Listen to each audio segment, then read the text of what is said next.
So I don't know about you, right? But have you ever met somebody and thought they were just amazing? Like maybe it was their persona, their character, maybe they were a grand champ on Rocket League. You know, they just had a skill that you thought, oh, that's so good. And maybe you wished you could be like that as well. Maybe you wished you could be as amazing as them.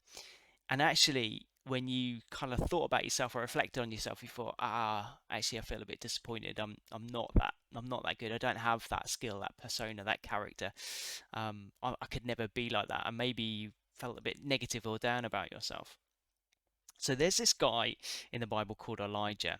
Okay, he's in the Old Testament, which is the early part of the Bible, and he was somebody who followed God and followed His commands and just did these incredible things. There's something like 16 different miracles that are attributed to Elijah, and they are things like he once prayed for it not to rain, and it didn't rain for 3.5 years, and then he prayed again, and it rained. There's a time where he has a contest with some other kind of false prophets, and he basically prays for fire to come from heaven to show that God was real, and it happened. He was even able to raise someone from the dead, so he had this like incredible life. And so he's got these the prayer life of this guy was incredible as well. And and so as a Christian, I sometimes look at myself and think, my prayers are rubbish. They're like when I try and pray, sometimes I don't know what to pray for. If I'm praying out loud, sometimes I get nervous about it. I repeat myself. I get tongue tied. Sometimes I ramble. Sometimes I just don't know what to do or say and say stupid things, right? I look at myself and think, I wish I was like a spiritual warrior and I'm not. But this verse in James says this, the prayer of a righteous person is powerful and effective. Now I used to think this was all about being a good person. That, it's a little bit like Santa. If you do good, you get a good present. And if you do good things, right, and you be well behaved, then your prayers are going to be powerful. And then when I made mistakes, I'd feel guilty because I'm making mistakes and stuffing things up. And I'm thinking, now I feel guilty because my prayer life is not effective.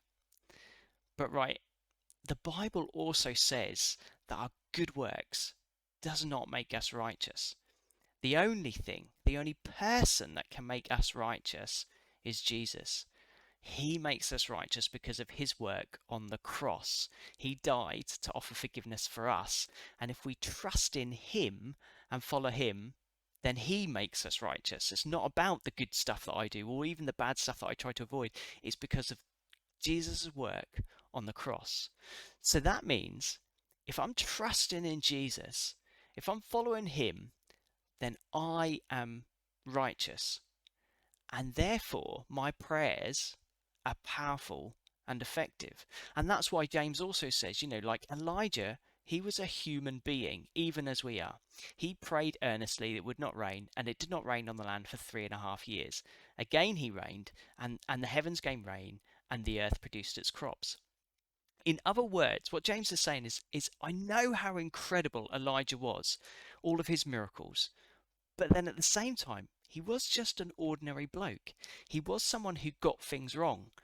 But because he followed God and trusted in God, he could do these amazing things.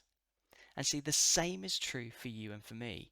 If we trust in Jesus, despite our failings and flaws, you can pray powerful, effective prayers. So don't worry if you get tongue tied. Don't worry if you make mistakes. Don't worry if it even sounds a little bit naff. Pray big, outrageous prayers. Because if you have faith in Jesus, your prayers are powerful.